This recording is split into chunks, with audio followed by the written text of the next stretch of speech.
The mirror in the restroom. It was supposed to be an ordinary night. Lisa, a college student, had been working late on her thesis in the library. The stress of schoolwork had taken its toll, and as the clock neared midnight, the once crowded library grew quiet. The fluorescent lights above flickered occasionally, and the soft hum of computers filled the otherwise silent room.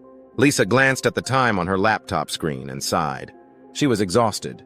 After hours of staring at the screen, her eyes were dry and her mind foggy. She needed a break, something to clear her head. A quick trip to the restroom seemed like a good idea before she finished up for the night. The library restroom was located down a narrow hallway near the back of the building. It wasn't a place many students went at night. Most people preferred to study near the entrance where the main bathrooms were. But Lisa was in the far corner of the library, close to the quieter restroom, so she decided to use that one. The hallway leading to the restroom was dimly lit, with old wallpaper peeling from the walls. The building itself was decades old, with stories of renovations and expansions. Lisa had heard rumors from other students about strange things happening in the older sections, but she dismissed them as silly urban legends, just stories to spook freshmen. But as she walked down the hallway, a strange feeling washed over her, one she couldn't quite shake. The air felt colder, and her footsteps echoed unnaturally in the quiet. A shiver ran down her spine. She pushed open the door to the restroom. The restroom. The restroom was small, with only 2 stalls, a single sink, and a mirror that stretched from one end of the wall to the other. The tiles on the floor were cracked, and the flickering overhead light made the room feel even more eerie. The place smelled faintly of mildew, but it was clean enough, at least by old restroom standards. Lisa quickly stepped into one of the stalls, locking the door behind her. As she sat down, the sound of dripping water echoed through the room. It wasn't coming from the sink, and it wasn't raining outside.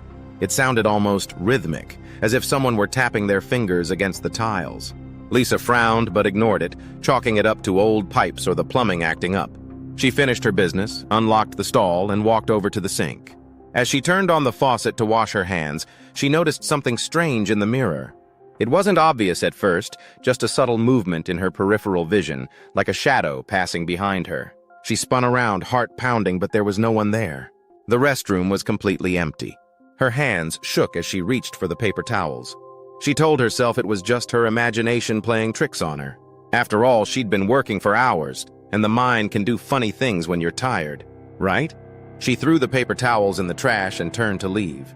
But before she could reach the door, the lights flickered again, this time staying off for several seconds. In the darkness, Lisa could hear someone breathing. Slow, deliberate breaths that seemed to echo from all around her. Her heart raced as the light flickered back on. Again, there was no one else in the room. Lisa tried to steady her nerves. It was late, she was tired, and maybe the old plumbing was making weird noises. She shook her head, trying to shake off the feeling of dread that was creeping over her. Just as she reached for the door handle, something caught her eye in the mirror. Her reflection wasn't moving. Lisa froze. Her heart pounded in her chest as she stared at the mirror, her reflection still standing there but slightly off. Her face was expressionless, her eyes hollow, and there was a subtle, unnatural stillness about the reflection that sent a cold wave of fear washing over her. For several seconds, Lisa stood there paralyzed. She tried to move, but her reflection remained motionless, locked in place. Her mind raced, trying to rationalize what was happening, but there was no logical explanation. This wasn't possible. She raised her hand slowly, watching as her real arm moved up, but in the mirror the reflection stayed frozen, its eyes fixed on her. Her breath quickened, and she felt a cold sweat break out across her skin. She backed away from the mirror, but her reflection didn't follow. Instead, it slowly, ever so slowly, began to smile. The smile was wide. Too wide for a human face, stretching unnaturally from ear to ear, revealing rows of dark, jagged teeth. Lisa's heart pounded in her chest as she stumbled backward, her back hitting the cold tiles of the restroom wall. The lights flickered again, plunging the room into darkness for a split second. When they came back on, her reflection was gone. The mirror was empty. The door to the restroom slammed shut behind her with a loud bang, making Lisa jump. She spun around, her mind racing with terror. The door, which had been slightly ajar just moments ago, was now closed, as if someone or something had locked her inside. The air grew colder, and the sound of the dripping water returned. Only now it wasn't just dripping. It was splashing. Like something or someone was standing in a pool of water, their feet sloshing in it. Lisa's eyes darted around the room looking for any sign of movement. She felt a presence, something standing behind her, but she couldn't bring herself to turn around. The splashing sound grew louder, closer, as if whatever it was creeping toward her. She could feel the cold breath on the back of her neck, the air growing impossibly heavy, like the walls were closing in. And then, from the mirror, she heard a voice. "I'm here." It was her own voice, but it wasn't right.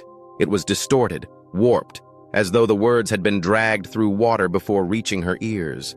Her entire body trembled with fear as she slowly turned back toward the mirror. There, in the reflection, she saw her doppelganger again. But this time it wasn't alone. Behind the reflection stood a dark figure almost indistinguishable from the shadows. It had no face, just a smooth black surface where its features should have been, and it loomed over her reflection, its long fingers resting on her reflection's shoulders like a puppeteer controlling a marionette. The smile on her reflection's face widened even further, and the dark figure leaned forward, its face, or what passed for a face, moving closer to the glass. Lisa couldn't breathe. She couldn't move. The figure seemed to grow larger, more solid, as though it were stepping closer to her world, trying to break through. Suddenly, the lights flickered again, and the mirror cracked. Long, jagged lines spiderwebbed across the glass, distorting the reflection. The door to the restroom swung open and Lisa bolted. She didn't look back as she ran down the hallway, her feet pounding against the cold tile. Her breath came in ragged gasps as she raced through the empty library, her mind consumed with one single thought: get out. She didn't stop running until she was outside, the cold night air hitting her like a wall. Her hands shook as she pulled out her phone and called her friend, desperate to hear a familiar voice. When she glanced back toward the library, the hallway leading to the restroom was dark. But in the faint light from the street lamp, she could just make out a shape standing in the window, a dark, shadowy figure watching her. Lisa never returned to that part of the library again. No one else reported anything strange happening in the restroom after that night, but she would never forget the sound of that voice, or the sight of that thing standing behind her reflection. Some nights she would dream of the mirror, of her own face staring back at her, smiling that impossibly wide smile. And every time she would wake up with a cold sweat, knowing that whatever it was in that mirror, it wasn't done with her.